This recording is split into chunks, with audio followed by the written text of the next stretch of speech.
Hey there, I'm Ashley, and this is New Day with Ashley. If you're looking for inspiration to make a difference and create lasting impact, then you're in the right place. Get ready to be encouraged by the stories of my guests who have taken risks, overcome challenges, and created opportunities. It's time to make the most of your new day.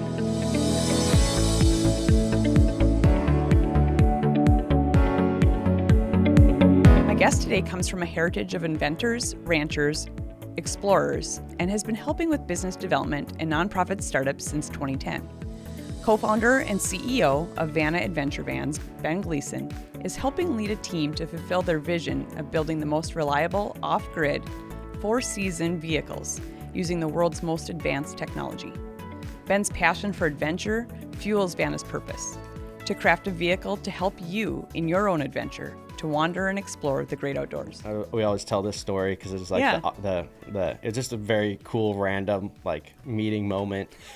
But yeah, the van door opens and I'll just never forget it because I don't know what I was expecting, but I wasn't expecting to be that nice for sure. There's a wooden tongue groove, 70 degrees inside. He's inside with a hoodie. He's got a pizza on a pizzazz, just like hanging out, vibing. I was just like, what the heck is this? Like, this is Who awesome. is this guy? Yeah, so. Why am I sleeping in my Yeah. So I was vehicle? just totally blown away. Like, this is a total life hack. This guy is on another level. So I went in there. He had a queen bed, kitchenette, big closet, and then a desk with dual monitors. And he was, at the time, running a videography company out of his van. So he was picking up clients in Colorado and Montana, doing drone video jobs, and then editing and shooting and skiing. So, yeah. Living where he wants to live. Yeah, absolutely. So, that's how we met. Went there, edited photos, and kind of hit it off right away. He's a skier, I snowboard. We're both out there from Fargo. I was editing photos. I was freaking out how cool his van was. And yeah. So then within like the next 9 months, you two are business partners. Yeah, something like that. Yeah, it's like February you meet him. Yeah. November. You're starting Vanna. Yeah, it moved pretty fast in that sense. Yeah, but there was a lot of things that were in place that made it. Yeah, I would have never anticipated. I was never anticipating that for sure. But yeah, we met in February. We went back to Fargo. We got each other's contacts. We were talking about climbing because there's some climbers in Fargo, sure. And everyone always goes 4 or 5 hours east to Sandstone or Duluth area to climb. So it was probably 2 months after that, 2 or 3 months after that in May, some of us were going climbing. So I reached out to Jason and said, hey, we're going climbing if you want to come. And he said, sure, I would take my van. And I wasn't, it was just like me and my cat and some friends going out. So I said, can I ride with you? So we took his van, and it was on that trip when I was in his van actually driving in it. And I was just, I was just loving it. It was like, this is awesome. This is so cool. Like the freedom you feel, it's totally different than a camper or pull behind or something because no one has any idea what's inside and you can literally go anywhere, stay anywhere. Yeah. So I was freaking out, and it's a 4-hour drive. So we were just talking. We were just talking about everything, getting to know each other. I think by the end of the drive, I started asking him, like, have you thought about, building these? Have you thought about selling these? Have you thought about renting these? This and that. And over that weekend, we talked, and essentially he wanted to do something with it, but didn't know how. Sure. And my background with startup ventures and business, that's when I was in Devil's Lake, I had 5 different business plans put together for different projects, all that were in the works that didn't quite materialize when I came to Fargo. So I was really ready to go, but also it had to be concrete. So he was a very concrete dude. So right away, which is obviously a big thing because if you're going to be business partners with someone, that for me, it has to be someone with high integrity, high character, high work ethic, high drive, all of those things. And so, yeah, he had all those things. He knew vans, and I knew the business side. So on our drive back, it was like, I was like ready to go. I just had like a few projects not go through. I'm managing at Anytime Fitness. Like, I'm ready to go. So I said, hey, if you're serious, let's actually get together with our laptops and let's take a look. Yeah. So that's what we did. So we met at Black Coffee downtown with our laptops for a couple hours, and we just started from scratch with a business plan. So when the first thing was a market analysis, who's doing this where, who's doing what where, how much are they charging, what's the demand, what's the market, and for that first meeting was fantastic. So we did that every week. And at the end of 10 weeks of doing that, getting together for about an hour or two, what we learned is that the camper van market was absolutely booming. It's the number one fastest growing trend in the RV industry. No one in the upper Midwest was building camper vans how we wanted to build them. And if you were anyone in the upper Midwest that wanted a camper van, you're on a 1 to 2 year long waiting list. Wow. Halfway or all the way across the country. So when COVID happened, your RV park shut down and your hotel shut down. So even if you had an RV, you're kind of SOL because you can't get a site to hook up. So camper van demand basically quadrupled when wow. COVID hit, because you have total off-grid and total four-season freedom. You don't need to hook up. You can go to any campsite in your city, state, national parks, or you don't need a campsite at all. You can do truck stops or parking lots or rest areas or boondock it on public land, right? Or, whatever. So, so that was right at the time when we were looking. So right. At the end of that time, we had put together a business plan and kind of saw all green lights ahead. So it was probably like 3 months of getting together where we had kind of the confidence to actually start looking for a shop and taking action on wow. it. So, yeah. So, I mean, yeah, like you couldn't have probably planned a better time unless it'd be a couple months before maybe but really, yeah. I mean, mm-hmm. To be able to hit the ground running right then, and yeah. Jason having some experience having lived in one. Yeah, absolutely. Yeah. And so, see, Jason he was in school at NDSU, studying renewable energy and horticulture, very technical and science-minded. And he had spent about 2 years researching how to build a camper van that was totally off-grid and totally four-season. Okay. And then the four-season part. Yep. And key. Then he got one, built it himself, and then was traveling out of it full-time, doing drone stuff. So, wow. So he had that piece. And so when we got together, we were able to, we were able like all the skills together, knowledge of all your business experience. And yeah. But then both loving adventure and exploring. Mm-hmm. Yeah, absolutely. To help people go and do more of that. Yep, and absolutely. Then, I imagine, COVID just set you on a whole new trajectory. Yeah. And it's COVID shut down my other plans and it shut down his other plans.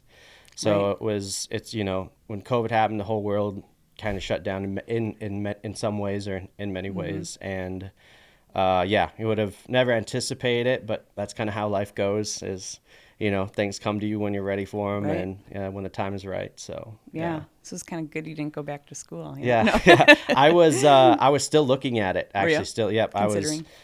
I was, it was still in the cards. I was pretty much at a point where the stuff I wanted to study, it would have been really hard to make a living off of, or it would have been a very different journey.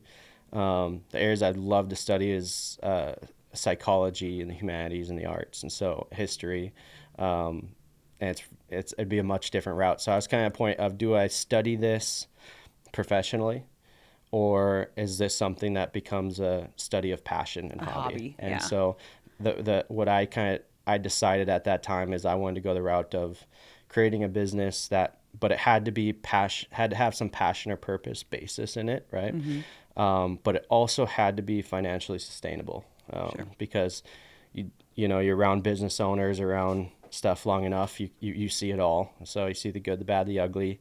You see the stuff where there's no passion or purpose there and it's empty and not satisfying. And then you can see the other side where if it's not financially sustainable, financial pressure and hardships are very, very, very, very difficult. So with Jason, it kind of had both those things leading up to that. There was definitely a passion and purpose because the camper vans are just awesome. And they really are. They're really cool. And we saw a very legitimate business opportunity when looking at the market. And what we see from that is it was undersaturated, meaning there wasn't enough to meet the current demand, Right. hence the long waiting lists. And then how we wanted to build vans, we could only find 2 other companies in the world that build them like that, as advanced as we are.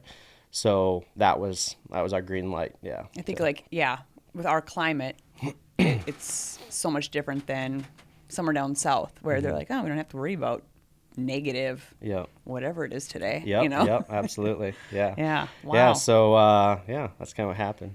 Yeah.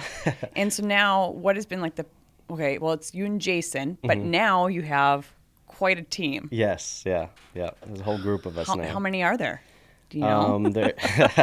There's 24 or 25 full time. Okay. And then 5 NDSU junior engineers, interns, Okay. on the CAD computer aided design side. So. Oh, I bet that's like the dream internship. Oh, they're awesome. Yeah. They're awesome. Yeah. Yeah. Shout out to David Lehman who advised us on that. So, Really? yeah, Awesome. he was an engineer at Bobcat for about a decade, and he said, yeah, get engineering interns. So we did, and yeah. They're super motivated and super fast, and so yeah, it's been awesome. And I'm sure it's like, again, like I said, like a dream for them too. Like this is really cool stuff what you guys are building. Yeah, so. it's cool for them, and we told from day one, like, hey, this might be a little bit different than your other internships, because you're not coming into like a 20 or 50-year-old company and like 100-person, like you're going to be designing stuff that we're going to be putting into vans like next week or next month, right? Or, right here, and right now. And some of these things have never been done before. Yep, and you're starting from scratch on a lot of stuff. So yeah. So when we first started, we decided to start as cheap and small as we could to mitigate as much risk as possible. See, you guys didn't even need to go to college. You're so smart about some of these things. It's like, you know. College is a tool, and you absolutely need it for many things. Right. So yes. Teach their for own. sure. Like depends. The engineers. Like they need to go to Yeah, but you know. But I mean, you guys had the know-how of, hey, we're gonna meet every week. I'm like, that's like great. Yeah. Like yeah. a lot of people that run businesses don't do that every week. You know. Yeah. So absolutely. Yeah. And part of that too was just the motivation. Yeah. They were motivated to. I was motivated to get going. Happen. Yep. I was right there and ready. So I was ready to move quick. And with COVID happening, changing some directions in Jason's plans, and him being motivated, he was also ready to move quick. Even more time to focus. Yeah. So what we did actually is with starting out is we started with half a shop. So we were shopping. We're both born in North Dakota, from North Dakota, but we couldn't find anything on the North Dakota side that met what we needed. There was just nothing available at that time. There's some stuff coming up in a few months, but we didn't want to wait. We need a shop right now. You know, it was time to go. So we found one shop in Moorhead Industrial Park, Unit E, and a friend of ours is willing to pay half the rent to use it for his carpentry business. So that we actually started with half a shop, $600 a month rent. Nice. And then it took us 6 months of prep time to actually open. We got the shop in August, and it took us 6 months of pretty full-time work. The 4 months leading up were completely full-time, 40, 50 hours a week for both of us. And so when we opened, we announced online, we had a newspaper article, and we dropped a geo-targeted Google ad for the Upper Midwest, and we had a flood of requests in the first 3 months. Wow. So at that time, it was me and Jason. We put it out there, and we had about 80 requests for camper vans, which would have taken just me and him years. Sure. So with that influx of orders, that's what enabled us and motivated us to be able to get more help and to be able to get more space. So we slowly expanded, brought on a few people at a time, took over the whole shop, then got the shop next to us and literally put a hole in the wall and got that shop. And then we got the shop next to that one, put a hole in the wall and got that shop. So we got 3 shops. And then the building just 20 yards away, right next to us, we got a shop over there as well. So we kind of migrate from half a shop to 4 shops over the first 12 months. 12 months, yeah. wow. Yeah. And now you're moving to another location. Yes, yep, bigger shop. Other side of the river. Yep, that's right. Yep. So I guess how much bigger is this new space than your current? So our current space is we're maxing it out bad right now. We have About, what is it? 3,600 square Probably, feet yeah. of what we're building on. With our fourth thing, we have 5,500 square feet. We have 5,500 square feet that we're building on. The three shops combined. This one, West Fargo, is 28,000 square feet. So it's about 5.5 times Okay. bigger. And I think by the time this episode is out, it will be open. Yeah, it will be open. Yes. Yeah. Yeah. So congratulations on that huge growth. I mean, this hasn't been very long. Yeah, thank you very much. Yeah.